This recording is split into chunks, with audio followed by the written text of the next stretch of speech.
Qendër Tiranës kanë informacion, dinë shumë mirë, arrin të të kontrollojnë. Po më korrekte janë zonave rurale? Por kam përshtypjen që kjo është vetëm në pamjen e jashtme, në atë se çfarë neve situash ose nga në atë se çfarë ato pretendojnë në momentin që diskutojnë.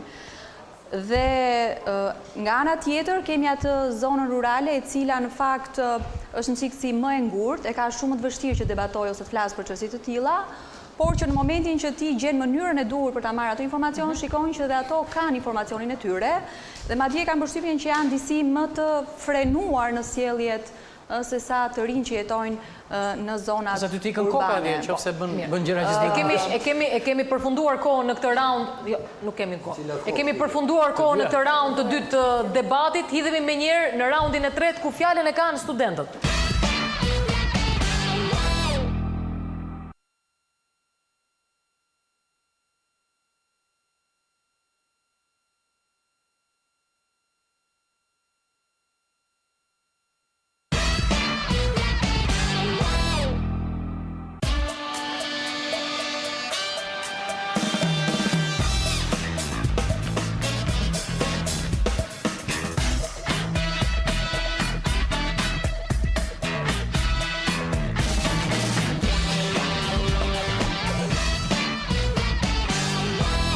Në këtë raund të tretë, që është raundi i debatit, por që vijon nga ana tjetër e studios, studentët do të ngacmojnë të ftuarit me argumentat e tyre. Fillojmë me një argument parë, kundër kujt e keni? Argumentin e kisha kundër gjithë panelit, po, duke parë se u fol për seksin e mbrojtur tek të rinj. Po. A ka shoqëria shqiptare aq edukat sa të informojë të rinjt për seksin në shkolla dhe në familje, pasi shikoj që kjo është akoma një tabu të flasësh për seksin si në shkollë, si në familje. Përgjigje mu? Me një shprehje të vogël fare? Me që je student jeni, apo jeni student? Student. Mirë, me që jeni student. Presupozohet që e ke mbaruar shkollën e mesme, apo jo? Ka një lëndë, nga pikpamja akademike. Ka një lëndë që ti merr një informacion jo të nevojshëm, minimal, po maksimal, biologjia. Ti ke informacion shumë mirë. Ka politika sociale, ka përfaqësi sociale, punonjësit sociale, të cilët me sa më rezulton mua, nga ju replikohet duke u qeshur, shikojnë si qesharak, që ne po na bojmë politika, ndërgjegjësimi informative për seksin, kjo ndodh. Djali im ka qenë maturant, është student në Itali tashti. Dhe kur këto argumenta trajtoheshin në shkollë, ai sikte fare. Llogarit tashti çfarë trysnie kishte ai nga familja, nga unë të paktën, për të marrë informacion sepse më intereson shëndeti dhe jeta e djalit tim. Imagjino nivelet e tjera, se e diskutuam si argument, ka. Unë personalisht nuk jam dakord. Ajo që shoh unë, mua në shkollë asnjëherë nuk më është folur. Ju keni bërë biologji? Ka qenë dhe lënda e edukatës seksuale, të cilën nuk ka pas mësues për ta bërë. Atëre, ta lëm këtë pjesë. Ajo që unë shikoj me një deficit të dukshëm është mungesa e një hapësire kurrikule. Këtë po. Kurrikula normalisht mungon, por varet dhe se ku. Unë shkollën e mesme për vete e kam bërë në Kukës dhe jo në Tiranë. Dhe po dalesh jashtë Tiranës shikon që është totalisht megjithatë të mos ta ngarkojmë, ta implikojmë. Ju jeni një njeri, një individ i cili do bëj seks, ka bërë, s'ka bërë, nuk e di s'mi intereson kjo pjesë. Dhe ti duhet të vetë informosh, ke plot mundësira, ke internet, ke libra. Nuk po flas për vetë informimin. Ke libra, ti duhet të njohësh veten. Ti duhet të njohësh veten dhe duhet ta ruash veten tënde. Ti duhet bësh një jetë të shëndetshme, të mirë, të kesh seks, të lumturon seksi. Seksi është nevojë bazike. Po, në fakt unë do ta mbështesja vetëm një, diçka të shkurtër do thoja, do ta mbështesja djalin, është vërtet që ka tekste. Sa del jashtë Tirane, ky informacion. Jo vetëm jashtë Tirane, po dhe Tirana ka goxha probleme, sepse po të shikojmë në shkollat në qendër të Tiranës, fillojnë marrëdhënie seksuale në mosha shumë të hershme, adoleshentët nuk kanë asnjë lloj mbrojtje. Kush është mosha startike? Nuk ka një, nuk mund të them që ka një, mund të fillojë deri në mosha 11 vjeç, 12 vjeç, edhe më lart. Por dhe shpesh herë, do të thënë adoleshentët hyn në marrëdhënie seksuale dhe të pa informuar. Është e drejta ai që tha djali që ka lëndë që duhet bëhen pikërisht për seksualitetin dhe shpesh herë nuk zhvillohen Sepse pikërisht mësuesi që duhet i zhvillojnë këtë lëndë, i përkasin atij brezit që akoma e ka të vështirë që të flasë për këtë çështje. Ose ndodh ajo që vajzat mbahen veç në klasë në momentin që flitet për, si thua, anatomin, trupin e njeriut dhe pastaj ju shpjegohet djemve, sepse akoma konsiderohet në vitin 2010 shkolla të organizuar unë referohemi në këtë mënyrë siç ka qenë gjenerata ime të paktën. Jo, sinqerisht referohem. Unë kam mbaruar 20 vjet më parë fasilitetin seminareve. Dëgjojmë argumentin tjetër. Nuk mendoj, Ju lutem Silvana, Kam informacion për në avokat, të lutem. informacion. Dëgjojmë argumentin tjetër pa. Shëndetje, Randa Muska nga Universiteti Marin Barleti. Unë jam dakord me faktin që në kurikulat e shkollës, nuk e di në 8 vjeçare apo në gjimnaz, madje as nuk e mbaj mend sepse rëndësia që unë e kam kushtuar kësaj lënde, fatkeqësisht, ndoshta ka qenë shumë e ulët. Është një lëndë edukat seksuale që jo vetëm që nuk pritet me seriozitet nga nxënësit, por nuk trajtohet me seriozitet nga vetë profesori.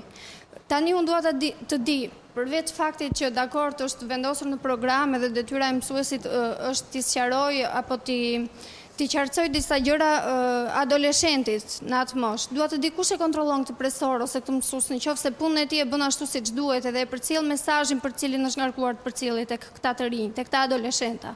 Dhe diçka tjetër, jam dakord sepse ne që kemi të paktën ne që kemi përgjegjësi për veten tonë, edhe nëse nuk e marrim informacionin nga shkolla e kërkojmë diku gjetke dhe e gjejmë atë çfarë duam. Po një person tjetër, një i ri që nuk i ka mundësitë që ndoshta kemi ne që jetojmë në kryeqytet ose në qytetet zhvilluara, çfarë duhet bëj? Pse seksi shihet me pull të kuqe ende? Si nga ata që japin lëndët, edhe nga ata që e mirëpresin informacionin. Do t'i kthejmë atij konstruktit të kulturës, sepse edhe në periudhat më parshme kanë pasur njerëzit kanë bërë debate për seksin, kanë dhënë prononcimin e tyre individual për shkak të kulturës që ka. Njerëzit me komplekse, me cungime në kulturë, e kanë këtë kompleks për të bërë debate të tilla për seksin edhe sot. Unë mendoj që është thjesht çështje kulture, dhe është çështje kurajo dhe qytetare. Ajo pastaj ka të bëjë me kurajon qytetare. Se juve si studente, se ju thoni kush do ta kontrolloj. Këtë pedagog që jep këtë lëndë dhe nuk e bën, nuk ka komunikim. Kjo është një shkelje e të drejtave tuaja. Dhe ai nuk përmbush detyrimet për të cilën ai paguhet me rrogën. Një adoleshent 12 vjeçar. Kjo është njësoj si me një lëndë tjetër që është një i paaft edhe jep. E di çai ka ndodhur djalit tim në gjimnazin Sami Frashëri. Më thrasin kam qenë kryetare e bordit prindërve dhe jam turpruar sinqerisht, sepse më thrasin që djali jot është përjashtuar në vit 3 gjimnaz nga ora e biologjisë, sepse djali jot është tallur në orë të mësimit me mësuesen e biologjisë. Pse çka bër? Kur ajo e ka pyetur, ai ka replikuar, ka dhënë përgjigjen e tij. Ajo nuk ka qenë dakord dhe djali im i ka rënë violinës. Dhe kjo ishte një gjë shumë shqetësuese për mua. Kush është violina më mësim? Aha, thashë ai ka rënë me dorë. Vajta si shpuna, kush është mësuesja? Mami më tha përpara. Në parantezë po them, mësuesja që mua më jep biologjin ka mbaruar për violinë në mes të gjimnazit të Tiranës. Kjo vepër. Nëse agimi e... Pata fat që ndonjë lëndë tjetër si matematika nuk ishte mbaruar për kitarë. Është interesant si këtë bisedë. Ja, dëgjojmë një argument tjetër se i lëm pak hapësirë argumenteve të studentëve. Unë kam qenë flasin se këta janë shumë të bukura këto vajte. Vlerina Mzallari, Fakulteti i Shkencave Sociale. Vlerina Mzallari, Fakulteti i Shkencave Sociale, zoti Agim. Okej. Pyetjen e parë kam për zonjën Silvana. Unë ju falenderoj dhe sinqerisht ju adhuroj për mbështetjen që ju jepni vlerave morale në shoqëri dhe virtyteve. Po të mos harrojmë që ka dhe vese. Ose seksi nuk po i quaj vesë në mënyrë absolute jo. Është ajo që ju e thatë, ju lumturon, të bën të ndihesh mirë, është pjesë biologjike, pjesë humanes, pjesë njerëzore. Ishit pro monogamis dhe pretendonit dhe besonit shumë tek monogamia. Okej, në rregull. Po flasim. Është një zgjedhje. Okej, është zgjedhje, por në momentin që jeni në raport me partnerin tuaj dhe besoni se jeni në një raport monogamie. Po ku jeni e sigurt ju që partneri juaj është në një raport monogamie? Dhe si do t'i mbrojeni kësaj? Kjo është personale për mua, jo, nuk është personale për ty. Është thjesht se si mund të mbrojemi ne, ose se çfarë duhet bëjmë ne. Çfarë duhet të bëjmë ne? Këto janë zgjedhje individuale. Ka njerëz që thonë, unë bëj seks në shtëpi për detyrë. Ka njerëz që thonë, unë bëj seks se dashuroj. Nuk ka lidhje as me detyrën as me dashurinë. Është princip konceptual. E para, e dyta, si do ta besoj? E para ti duhet të jesh e mirë informuar, sepse rasti më vulgar, femra e kupton tradhtinë e partnerit. Ka një zbeje të pasionit, ka një mungesë të vëmendjes, flasim në rastet e zakonshme normale, dhe ti nuk je mirë me shëndetin tënd si femër. Ti ke shenja apo jo? Ti ke shenja të dukshme. Atëherë në këtë rast po flasim për një femër me eksperiencë, për një femër që e njeh mirë partnerin, për një lidhje që është në fillimet e saj. Dhe për një femër pa eksperiencë, për një femër në moshën e adoleshencës, dhe që sot është në modë që adoleshentët, meshkujt kryesisht, kanë nga 3, 4, 5, ku digjun se çfarë, sa të dashura jetojnë mund të një kenë. poligami, kjo falë për fatin tonë të keq të gjinisë femërore, në realitetin shqiptar që është xhungël, sinqerisht në këtë, është një sfidë maskilizmi. Megjithatë dhe ne jemi duke i sfiduar, nuk ngelemi pas në femra. Unë jam shumë feministe dhe besoj shumë në kontributet dhe në vlerat femërore. Edhe unë besoj dhe besoj që ne femrat të rritemi, sidomos fillim të rritemi që në moshën e adoleshencës. Konformizmi femëror, shoqëria, më fal, lutem ta mbaroj. Po jo se u bëra si njerëzore. Të lutem. Shoqëria njerëzore, komuniteti primitiv. Ti thua jam feministe, Rrim nga poligamia, nga matriarkati, ishim ne që kishim frenat në dorë. Kurmi. Dhe ne duhet ta mbyllim. Shko shumë e larg. Feminist, jo feminist.